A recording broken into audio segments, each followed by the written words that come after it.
Sanibona, ngaphambi singene kwividiyo namuhla, ngithi angithathe lethuba ngibonge i-support nothando enikhombise lona lingaphezu kokucabanga kwethu. Siyacela niqhubeke nisiphote njalo ngokubuka amavidiyo ethu, ungakhohlwa ukukhomenta, ushare, ulike. Siyafisa ukuzwa umbono wakho. Sicela ke singene kwividiyo namuhla.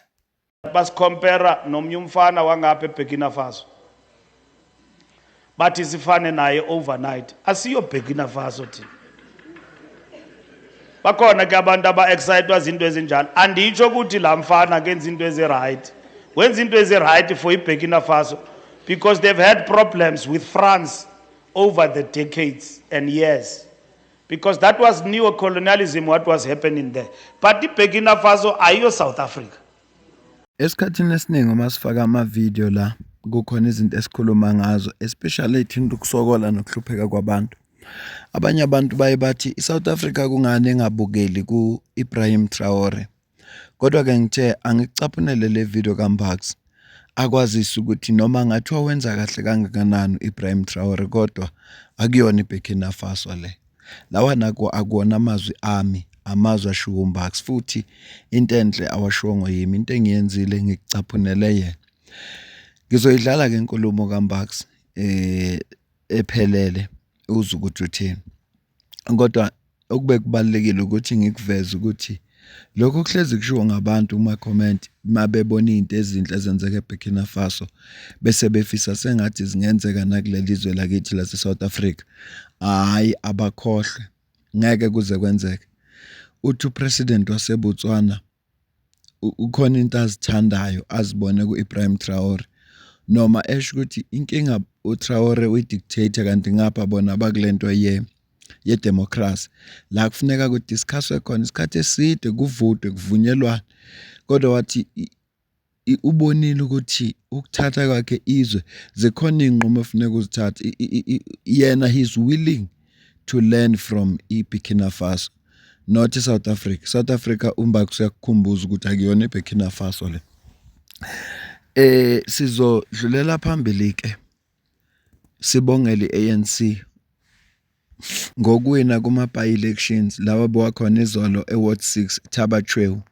ANC wine ngo-41.7, shuthi votelwa abantu abawu-30. Then i-EFF yathola 21 ku-29.2%. AUM yathola yabantu abawu-11 kwenza 15.3. Then i-MK Party yavotelwa abantu abawu-7 okwenze 9.7%.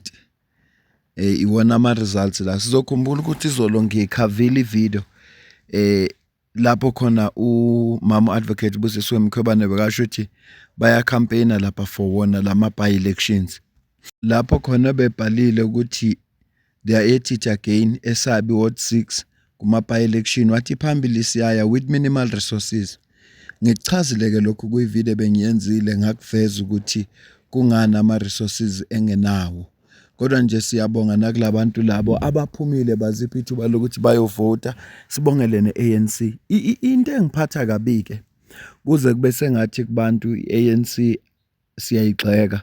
Siyigxeka ngoba it's been 30 years.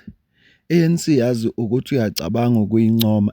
Hayi ukuthi ayikho izinto ezinhle ezenzile. Ziningi izinto ezinhle ezenzile. Kodwa ngenxa yokuthi i-corruption iningi ku-ANC, uthi usancoma lokhu kuvele something eyi-corruption. Manje angazi ngizokwenza kodwa siyayibongela i-ANC for ukuwina lama by-election. Siyayibongela kakhulu. As for umkhonto wesizwe, ama-by-election esibili lawa bewaluza la eMpumalanga. Ama-by-election wesibili. Ngeviki eliphelele kune by-election abayiluzile khona eMpumalanga. Lena ngeyesibili futhi abayiluzayo eMpumalanga. Funeka ke bakhuphula amasokisi. Lento abayifisayo ngo-2026 kuma-local government elections uma kusenje angikholwa ukuthi izogcina yenzekile. Kodwa ke abakhuphula amasokisi bazilungise bona, bazinuka amakhwapha, baqeda balungise babone ukuthi benze njani kuya phambili. Kukhona konke ke ngikushilo. Kodwa khona kufanele abantu base South Africa baphume ngobuningi babo kuma-local government election. Senzele iSouth Africa ifavor, sikhiphe ANC emandleni. Siphinde futhi nango-2029 senzele iSouth Africa ifavor, sikhiphe i-ANC emandleni. Uma senze njalo sobe senza umsebenzi omkhulu saseva leli zwe lethu esiphila kulo nesilithandayo lase South Africa. Ngicela ubone la. Isize belikulo phande libona mina lapha izolo. Ebengayibona umeya esiyibonayo sise regional office ubana kufihlwe ingubo zigcwele but abantu bahleli bayagodola. kukhona disaster enhlanhla. Sizokhumbula ukuthi abantu bale Eastern Cape behlaselwe izikhukhula ngeviki eliphelile. Abanye balahlekelwa ngamakhaya, zihlobo zabo zedlule emhlabeni nempahla bebenayo abasenayo.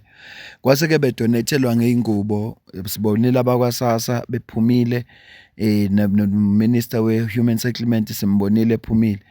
Beye khona beyozama ukuthi bangabheka ukuthi bangalekelela kanjani. Kodwa kubhlungu ke ukuthi ingubo efana ngabe zinikwa abantu njengoba belahlekelwe yikho konke ziduvile zihleli lapha ya kwe-regional office bazibekile bese ke kuthiwa ANC uyayincoma uthi usayincoma ivele enze something ezokwenza ukuthi ungasayincomi.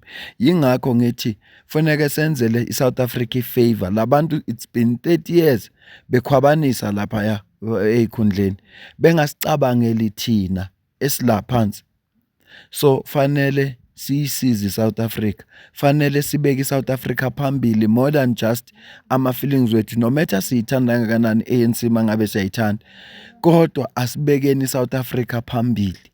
Sibuka ukuthi yini ezokwenziwa iANC ehlulekile ukuyenza in 30 years. U30 years phela kusona isikhathi esincane. Bahlulwa ukulungisa our educational system ukuthi ibe right. Imfundo into abayenzile bathatha izingane zabo bona njengoba sebengena eParliament bayozifaka ezikoleni zabelungu. Zangafunda kuma public school. Bengizokwenza umzekelo manje angifuni kwenza kodwa ke wonke ama politicians izingane zabo zifunda kuma public kuma private school. Azifundi kule izikole zene ezinenkinga. Welcome back. So the OR Tambo District Municipality has slammed alleged water mafias in Mthatha who repeatedly try to disrupt flood relief efforts. In a statement, the council says aid organisation Gift of the Givers was intimidated on Saturday while providing essential aid to flood victims in the Eastern Cape. Njengobuzwa nje ukuthi iGift of the Givers njengoba abantu behlelwe ilenkinga bathatha water tank wabo ukuthi abalethela abantu amanzi ukwazi ukuthi phela impilo yabantu iqhubeke. Hayi sebefikileke laba kuthiwa ama water tank mafias laba phela bathola amathenda manje mabebona iGift of the Givers yenza kanje bayabona ukuthi bayaphazamiseka ngoba ngesingabo bekufuneka kuphuma ithenda ngoba ba connected neANC itholwe yibi ithenda kube yiba bazoletha amanzi noma abantu behluphekile bona babona indlela yokwenza imali. Noma isimo sinje sidinga ukuthi abantu bazinikele balekelele ongalekelela ngakho. Ubonile ukuthi ingubo zihlezi le officeini efana ngabe inikwa abantu. Okwesibili manje sewasuka ama water tank mafias asiyophazamisa manje iGift of the Givers ngoba inikeza abantu amanzi mahala kanti bona bebezokwazi ukufaka invoice badle. Siyabazi phela abantu abathola amathenda uthi mawuthola ithenda usuku connected neANC angeke nje uyithola ithenda ungakho connected.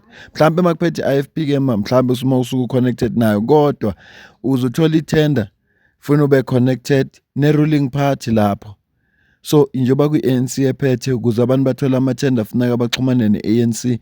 Ibhlungu yonke lento eyenzekayo ukuthi ngesikhathi abantu behlelwe inkinga sefise ngathi bangasizakala kukhona abantu ababuka ukuthi yazi lana singenza imali eningi baze baphazamise nalabo abasizayo nje bengabakhokhi isilutho abantu. Asicaphunele baba Gift of the Givers ebese siyivala ivideo.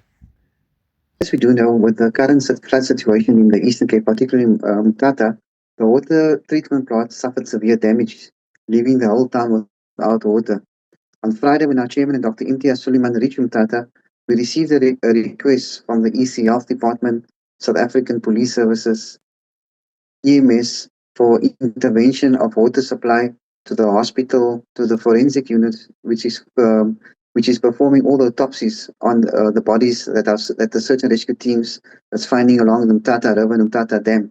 While our teams on Saturday was filling up at the trucks at one of the municipality water treatment plants, they received a threat from from two vehicles that pulled up, a black Fortuner and another unnamed vehicle, informing our teams to please vacate. They are not wanted in the town. and that they otherwise they will see what will happen to them. Ungitshele nje, awungitshele. Abantu bayasiza. Abafuna ukukhokhelwa. Kodwa kukhona abantu abaletha ama-threats ngoba bayabona ukuthi bayabaphazamisa. Kanti abantu banjani Nkosi yami? Kanti iSouth Africa yethu siphenduke yaba indawo enjani? Asimcaphuna kokugcina lo baba gift of the givers bese sivala le video. Ngiphatha kabi lento eyenzekayo. They water, during this period when the town was without water, normally we have this tent entrepreneurs who are contracted of supplying water to the town, and these people were upset that we are providing water free of charge. We're taking no payment from municipality, no payment from government. We are providing our services free of charge. As we do know, this is a huge disaster. They were very upset that we are providing water free of charge as they are getting paid for it. And that's what upset them. And we do know in the time of disaster, these people, that's where greed kicks in, and people will use the poor people as opportunistic way to make their threaten people, to demand ransom money. But for us, that was just a threat, which we did not take much of, because we knew we had the support of the town, of the police, of the municipality, and these guys who told us to leave. They could see we came in with bigger trucks, and we are still serving the people today. Yeah. Angazi ukuthi kungani government yethu ingathenga ama-water tank kwayo. Ngoba i-government yethu akusho ukuthi ayinayo imali. Ikhona imali. Engani bafuna ukuspenda 700 million just for i-national dialogue. Baspenda 1 billion, more than 1 billion kwiZondo Commission of Inquiry. So uma ngathiwa nje i-government yethu ifuna ukuqeda le corruption, ngafuneka yona izithengele ama-water tank wayo, izithengele wona ngokwayo, ama-truck wayo, ingakhiphi imathenda. Ingaphela yonke le nkinga. Should government yethu uyakwazi ukuspenda 1 billion ku-commission engasizi ngalutho, kodwa angahluka ukuthi athenga ama-water tank wakhe. Umzukwana wenza njalo, athatha leso sinqumo, iyophela le nkinga esiyibonayo. Ngicela siyibambe le video la. Kuningi kakhulu esesikhulumile. Kuningi kakhulu. Ngiyacela usubscribe ku-channel, ulike i-video, ushare, ucomment. Ngiyafisa ukuzwa ukuphawula kwakho.